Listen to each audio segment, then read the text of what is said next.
കുറെ കാലം ഞാൻ ഒരുപാട് സാധനത്തിനെ സെറ്റാക്കാൻ നോക്കി, ഒരെണ്ണം അങ്ങോട്ട് അടുക്കണില്ല.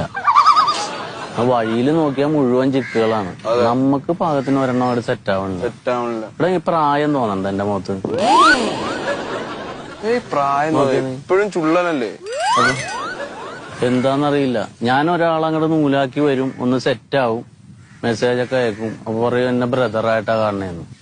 ഇത് ഇവരുടെ ഞാനും കുറെ ട്രൈ ചെയ്ത്, പക്ഷെ ഇവരുടെ ആവശ്യം കാണാൻ വേണ്ടി മാത്രം നമ്മള് ബാക്കി ഒന്നിനും അങ്ങോട്ട് അടുപ്പിക്കുന്നില്ല. എന്താന്ന് ഒന്നാമത്തെ ഇപ്പൊ പഴയ പോലെ പട്ടി പറ്റ പോലെ പെങ്കിടാങ്ങളില്ലല്ലോ. ഒന്നും രണ്ടും മക്കളേ ഉള്ളൂ, കുറവാണ്. ഇതൊക്കെ 7ലും 8ലും ഒക്കെ ആകുമ്പോ ഓരോരുത്തരവന്മാര് സെറ്റാക്കി വെച്ചിരിക്കും. അത് ശരിയാണ്. നമുക്ക് ഇനി എണ്ണ ഉണ്ടാവൂലേ ഈ രാജ്യം? എണ്ണയൊക്കെ ഉണ്ടാവും. നമ്മള് തേടി പിടിച്ച് കണ്ടുപിടിച്ച് സെറ്റ് ആക്കണം. പക്ഷെ ഈ സ്റ്റൈല് പോയിട്ട് കാര്യമില്ല. വാട്സപ്പ് ഫേസ്ബുക്ക് ഒക്കെ പോയി. ഞാൻ ഒരു ഹായ് വിട്ട തന്നെ അപ്പൊ തന്നെ ബ്ലോക്ക് ചെയ്യണം. ആയൊന്നും വിടല്ലേട്ടാ. ഞാൻ നേരത്തെ എന്ന് പറഞ്ഞ ഈ പച്ച കത്തി കിടക്കൂലേ ഫേസ്ബുക്കില്, ഒരുവിധം പെണ്ണുങ്ങളുടെ പടം കാണുന്നിടത്ത്